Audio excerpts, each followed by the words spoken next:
Today, we are diving into the incredibly powerful story at the heart of the novel, The Winter Keeper.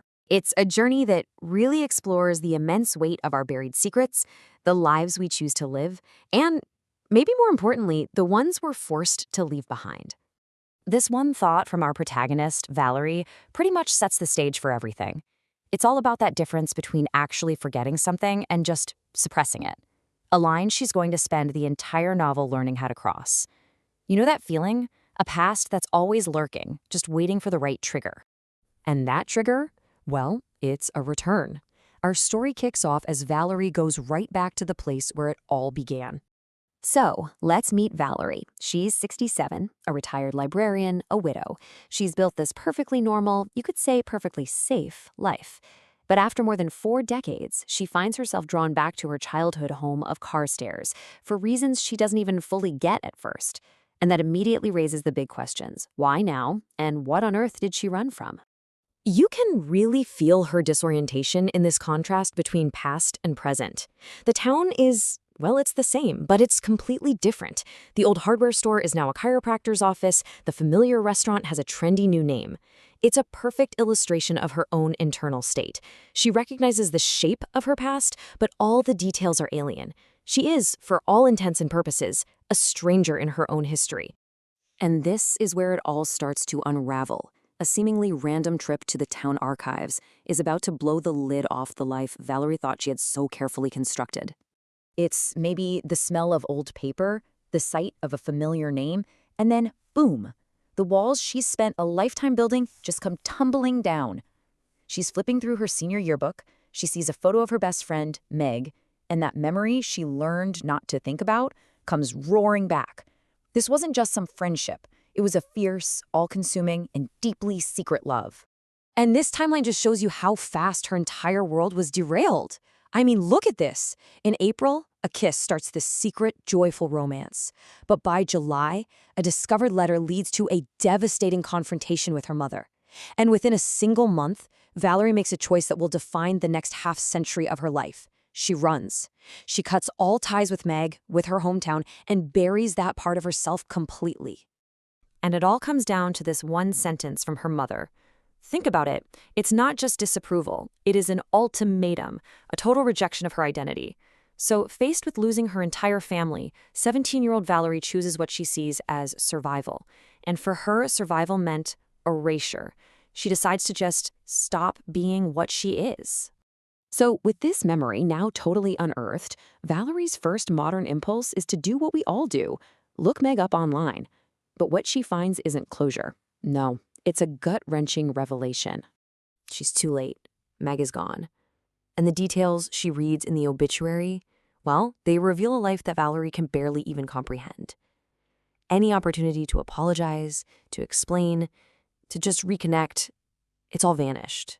And this just puts it in such stark contrast. You see, while Valerie built this quiet, careful life, hiding who she really was inside a good, solid marriage, Meg went on to live openly.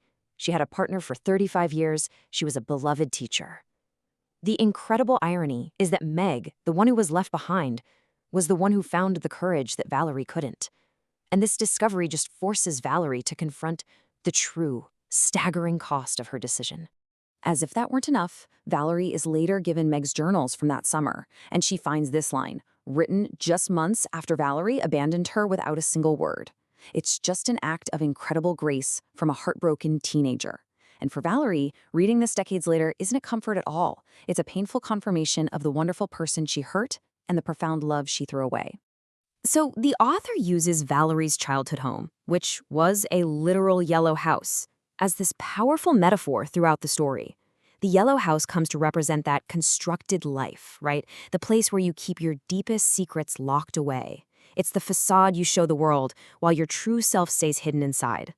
And Valerie lived inside her yellow house for almost 50 years. But here's the thing. This isn't just a story about regret.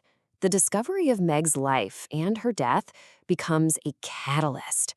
Valerie decides she can't live in the yellow house anymore. She just can't.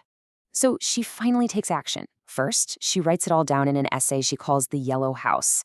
And when it gets published, something totally unexpected happens. people respond. She realizes she isn't alone. This incredible new community inspires her to go even further, to tell the whole story, to write the memoir of the life she actually lived, not just the one people saw. This is just one of the emails she gets, but it says everything. It shows that her story isn't just her own anymore. By finally speaking her truth, she inadvertently gives permission to an entire generation of people who lived in their own yellow houses.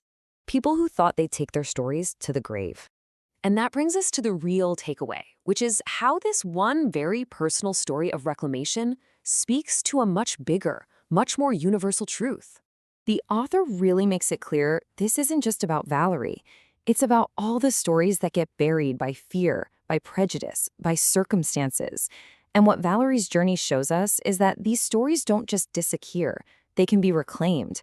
And in the telling, they can reshape not just our past, but also our future. And this is how Valerie dedicates her memoir. It's such a direct, powerful call to action. After a lifetime of waiting for someone else's approval, she finally learns how to give it to herself. And in doing so, she offers it to everyone else who needs to hear it. It's just a beautiful, full-circle moment. So, the story leaves us with this.